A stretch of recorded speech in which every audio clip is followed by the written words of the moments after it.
These are some frequently asked questions about filling a constitutional office vacancy in the state of California. First, where in state law is the filling of a constitutional office vacancy? It's contained in the state constitution in Article 5, Section 5.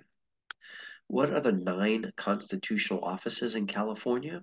Governor, Lieutenant Governor, Attorney General, Board of Equalization member, there are 4 of those, Controller, Insurance Commissioner, Secretary of State, Superintendent of Public Instruction, and Treasurer. When are these officers elected? They're elected on the statewide ballot every 4 years. Who fills a vacancy in the office of governor? That's naturally filled by the lieutenant governor. How are the other constitutional offices filled in this state? Section 5A of Article 5 provides, unless the law otherwise provides, the governor may fill a vacancy in office by appointment until a successor qualifies.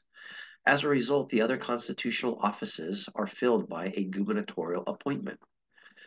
What else does the state constitution provide?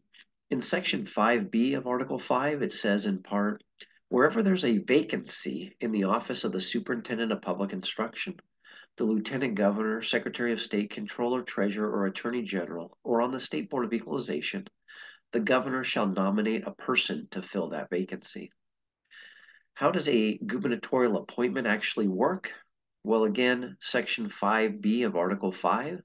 Once nominated by the governor, then the appointed person takes office upon confirmation by a majority of the members of the Senate and Assembly, and once confirmed by both houses, the person holds office for the balance of the unexpired term. Is there a recent example of a gubernatorial appointment to a constitutional office? Yes.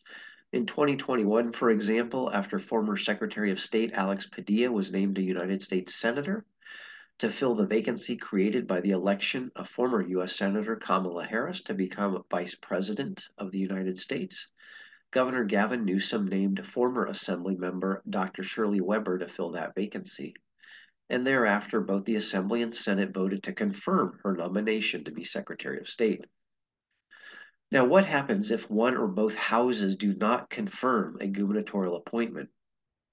In another section of 5B, again in Article 5, it says, in the event the nominee is neither confirmed nor refused confirmation by both the Senate and the Assembly within 90 days of the submission of the nomination, then the nominee shall take office as if he or she had been confirmed by a majority of the Senate and Assembly.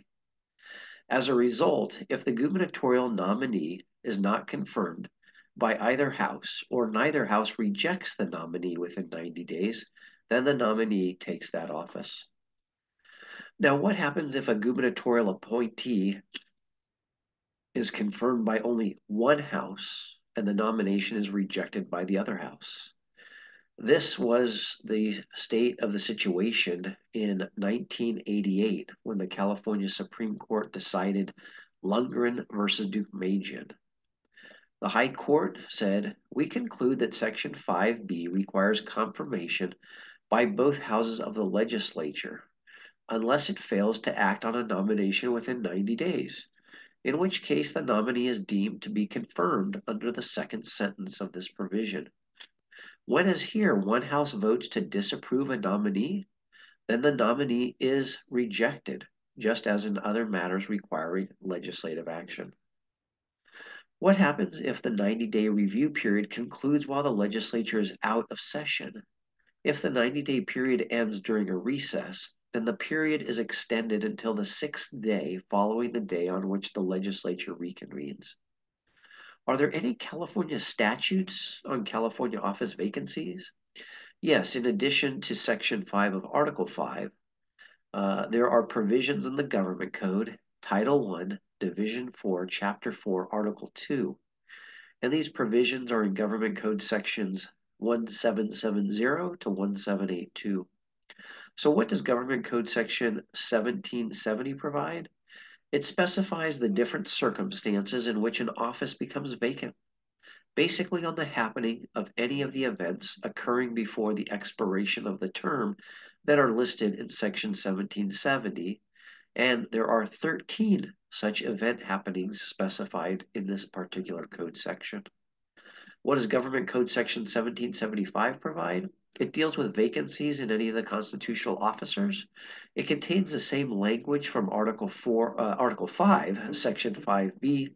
It also says after a vacancy has occurred in an office specified in this section, and prior to the time such vacancy is filled as provided in this section, the chief deputy to the constitutional officer shall discharge the duties of the office.